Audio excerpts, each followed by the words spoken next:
எப்படி அன்புமணி ராமதாஸ் பேசலாம்? அதை தமிழ்நாட்டு மக்கள் இவர்களுக்கெல்லாம் இன்னும் சீரிய முறையில் பாடத்தை கற்பிப்பார்கள். தமிழ்நாடு கட்டுறது ஏறக்குறைய 20,000 கோடி ஜிஎஸ்டி.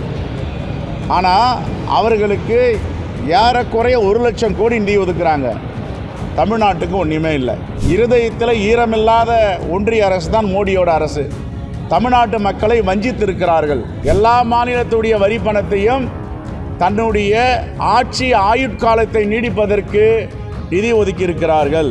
இன்றைக்கி எங்கள் தலைவர் எதிர்க்கட்சி தலைவராக உட்காந்துட்டு கேள்வி கேட்குறாரு, பதில் சொல்ல முடியாமல் திணறிட்டு இருக்கார் மோடி அமித்ஷாவும். நாங்கள் ரொம்ப இன்டாக்டாக தெளிவாக போயிட்டுருக்கோம். திராவிட முன்னேற்ற கழகத்தோட காங்கிரஸ் பேர் இயக்கம். இதில் எங்கே இந்த பிரச்சனை வருது? இந்த பிரச்சனை எழாது. பாஜக கூட்டணி கட்சியை கிரிட்டிசைஸ் பண்ணுறாங்க பட்ஜெட்டில். ஆனால் நிர்மலா சீதாராமன் சொல்கிறாங்க எந்த மாநிலம் புறக்கணிக்கப்படவில்லை அப்படிங்கிற. இது என்ன நியாயம்னு சொல்லுங்கள். 26 எம்பி வச்சுருக்காங்க, நிதிஷ்குமாரும் சந்திரபாபு நாயுடு. அவங்க பீகார் கட்டுற ஜிஎஸ்டி 1900 கோடி. தமிழ்நாடு கட்டுறது ஏறக்குறைய 20,000 கோடி ஜிஎஸ்டி. ஆனால் அவர்களுக்கு ஏறக்குறைய 1,00,000 கோடி நிதி ஒதுக்குறாங்க. தமிழ்நாட்டுக்கு ஒன்றுமே இல்லை.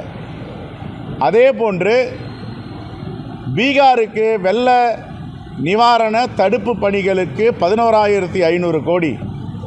100 ஆண்டுகள் கண்டிராத காற்றாற்று வெள்ளம், பெருமழை தமிழ்நாட்டில், குறிப்பாக சென்னை, செங்கல்பட்டு மாவட்டம், காஞ்சிபுரம் மாவட்டம், திருவள்ளூர் மாவட்டம், தென் மாவட்டங்களில் எடுத்திங்கன்னா தூத்துக்குடி மாவட்டம். ஆனால் அவங்க இது வரைக்கும் ஒரு பைசா கூட ஒதுக்கலை. நிதியமைச்சர் நிர்மலா சீதாராமன் பார்த்துட்டு போனாங்க. பார்த்துட்டு போனதோடு சரி. இதிலையாவது ஏதாவது ஒதுக்குவாங்க, கருணை இருக்கும், இருதயத்தில் ஈரம் இருக்குன்னு பார்த்தோம். இருதயத்தில் ஈரமில்லாத ஒன்றிய அரசு தான் மோடியோட அரசு. தமிழ்நாட்டு மக்களை வஞ்சித்திருக்கிறார்கள். தமிழ்நாட்டு மக்களை புறக்கணித்திருக்கிறார்கள். என்ன காரணம் என்றால் அவர்களுக்கு வாக்களிக்கவில்லை என்று.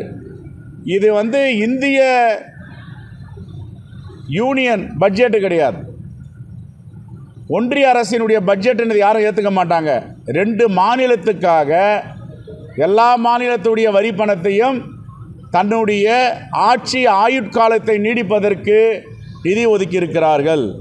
இந்தியா மக்கள் இதை எல்லோரும் உற்று பார்த்து கொண்டிருக்கிறார்கள். ஏற்கனவே மோடி ஆட்சி என்பதை மாற்றி கூட்டணி ஆட்சிக்கு கொண்டு வந்திருக்கிறார்கள். இப்பொழுது பல மாநிலங்களிலே தேர்தல் வர இருக்கிறது. அந்த மாநிலங்களில் இது எல்லாம் எதிரொலிக்கும். அது மட்டுமில்லை, 13 சட்டமன்ற தேர்தல் நடந்தது. 13 இடைத்தேர்தல் சட்டமன்றங்கள் நடந்தாங்க. அதில் பார்த்திங்கன்னா ஏறக்குறைய சரியாக சொல்லணும்னா 10 சட்டமன்றத்தை தொகுதிகளை இந்தியா கூட்டணி வெற்றி பெற்றிருக்கிறது. 1 சுயேட்சை, 2 தான் பிஜேபி. குறிப்பாக பாஜக ஆளும் மாநிலங்கள் மத்திய பிரதேசம், உத்தரகாண்ட் இங்கே படுதோல்வியை தழுவி இருக்கிறார்கள். ஆனால் பட்ஜெட்டில் தமிழ்நாடு பேர் இடம்பெற 25 தொகுதியாக எங்களை வெற்றி பெற வச்சுன்னு அன்புமணி ராமதாஸ் சொல்லியிருக்காங்க. இதெல்லாம் எவ்வளோ பெரிய சர்வதிகாரம் அது. தமிழ் தேசியம் பேசுகிறவங்க, தமிழ்நாட்டு மக்களை பேசுகிறவங்க, சரி ஒரு தொகுதியும் வெற்றி பெற வைக்க முடியலன்னா உடனே நிராகரிச்சிருவாங்களா? தமிழ்நாட்டை புறக்கணிச்சிருவாங்களா? இந்தியாவில் தமிழ்நாடு இருக்குல்ல, இதுவும் ஒரு அங்கம் தானே, இதுவும் ஒரு மாநிலம் தானே. மோடி தான் பேசுகிறாரு, அவர் ஆர்எஸ்எஸ் கொள்கையை உள்வாங்கியவர். எப்படி அன்புமணி ராமதாஸ் பேசலாம்? அதை தமிழ்நாட்டு மக்கள் இவர்களுக்கெல்லாம் இன்னும் சீரிய முறையில் பாடத்தை கற்பிப்பார்கள். தொடர் தோல்விகளால் ராகுல் காந்தி ஜாதி ரீதியாக மத ரீதியாக பேசுகிறார் அப்படிங்கிறது. எங்களுக்கு எங்கே தொடர் தோல்வி? முக்து பாரத்னாரு. இந்தியாவிலேயே காங்கிரஸ் இல்லாத தேசமாக இதை மாற்றுவேன்னு சொன்னார். இன்றைக்கி எங்கள் தலைவர் எதிர்க்கட்சி தலைவராக உட்காந்துட்டு கேள்வி கேட்குறாரு, பதில் சொல்ல முடியாமல் திணறிட்டு இருக்கார் மோடி அமித்ஷாவும். நாங்கள் எங்கள் சாதி அரசியல், மத அரசியல் பேசுகிறோம்? காங்கிரஸ் பேரியக்கத்துடைய சித்தாந்தமே எல்லா மக்களுக்குமான கட்சி. இப்போ கூட கிரிராஜ் சிங் அவங்களுடைய அமைச்சர் சொல்கிறாரு, இஸ்லாமியர்கள்லாம் இந்தியாவில் வாடக்கூடாது, மத ரீதியாக பாகிஸ்தான் பிரித்த பிறகு எதற்காக இருக்கிறார்கள். இதெல்லாம் என்ன நியாயம்? அது தேர்தலுக்கு வரும்போது நாங்கள் இஸ்லாமியர்களுக்கு எதிராக பேச மாட்டேன்றது, தேர்தல் முடிஞ்ச உடனே அவங்க அமைச்சர்களை விட்டு இஸ்லாமியர்களுக்கு எதிராக பேசுகிறதெல்லாம் வன்மையாக கண்டிக்கத்தக்கது. அண்ணா யூனிவர்சிட்டியில் ஒரே ப்ரொஃபஸர் 32 காலத்தில் ஒர்க் பண்ணியிருக்காரு. இப்போ சமீபத்தில் இதெல்லாம் இந்த மாதிரி தொடர்ச்சியாக வேலை பார்த்துருக்காரு. அப்போலாம் தெரியல, அந்த விஷயம் விசுவரமாக இருக்குது. அதை நீங்கள் எப்படி பார்க்குறீங்க? ஏற்கனவே கடந்த கால ஆட்சியில் 10 ஆண்டுகளாக 2011 முதல் 21 வரை 10 ஆண்டுகள் அண்ணா பல்கலைக்கழகத்தில் பல ஊழல்கள் நடந்திருக்கின்றன.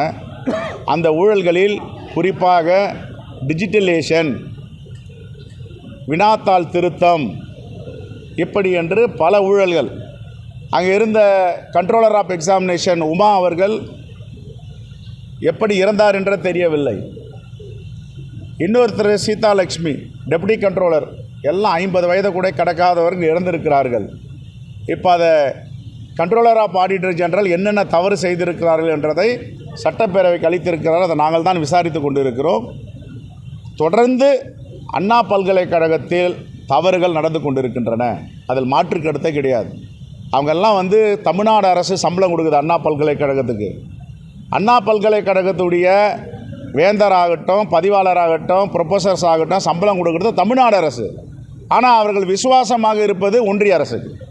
நம்முடைய உயர்கல்வித்துறை அமைச்சர் கான்வெகேஷனில் பட்டமளிப்பில் கலந்துக்கினாலும் வைஸ் சான்சலர் போய் கலந்துக்குவார். அவர் யாருக்கு கடமைப்பட்டவர்? Vice chancellor. தமிழ்நாடு அரசுக்கா ஆளுநருக்கா என்பதை அவர் தெளிவுபடுத்தணும்.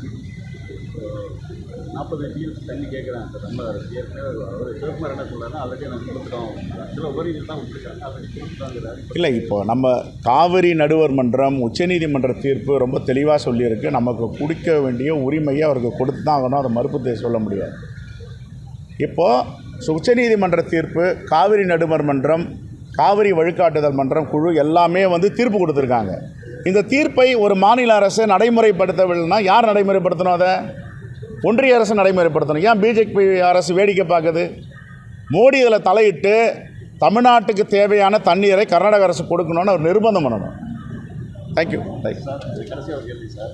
நீங்கள் அங்கே வரும்போது பேசுனீங்க 2026 சட்டமன்ற தேர்தலில் காங்கிரஸ் தனித்து நிற்கிறதுக்கான இது அந்த மாதிரி ஒரு எண்ணம் இருக்குது. ஆனால் தொண்டர்கள்லாம் அந்த மாதிரி கோரிக்கை வைக்கிறாங்க. இல்லை, தனித்து நிற்கணும்னு நாங்கள் எங்கேயுமே சொல்லலை.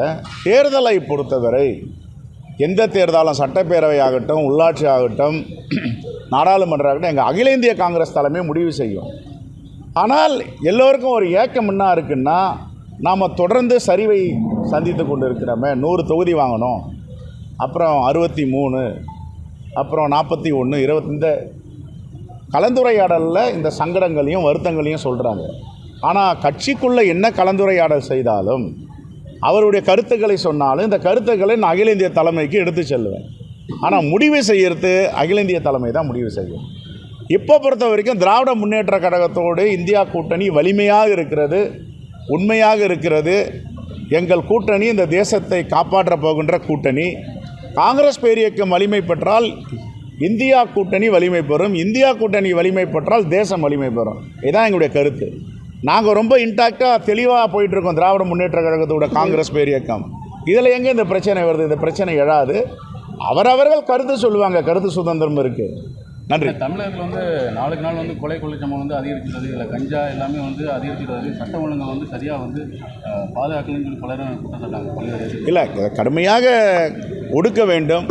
எப்படி கூலிப்படைகளை, ரவுடியிசம், இதை எல்லாத்தையும் ஒடுக்க வேண்டும். நாங்களும் தமிழ்நாடு அரசுக்கு தொடர்ந்து கோரிக்கை வைத்திருக்கிறோம். ஆனால் நம்முடைய தமிழ்நாடு காவல்துறை ஸ்காட்லாந்து காவல்துறைக்கு நிகரான காவல்துறை என்ற புகழ்பெற்ற காவல்துறை உண்மையான குற்றவாளிகளை வெளியே கொண்டு வருவார்கள். இப்படிப்பட்ட கூலிப்படைகளை ஒடுக்குவார்கள். அதில் நம்பிக்கை இருக்குது. தேங்க்யூ. ரைட். இதுபோன்ற செய்திகளை மேலும் தெரிந்து கொள்ள எங்களது யூடியூப், ஃபேஸ்புக் மற்றும் ட்விட்டர் ஆப்களை சப்ஸ்கிரைப் செய்யவும்.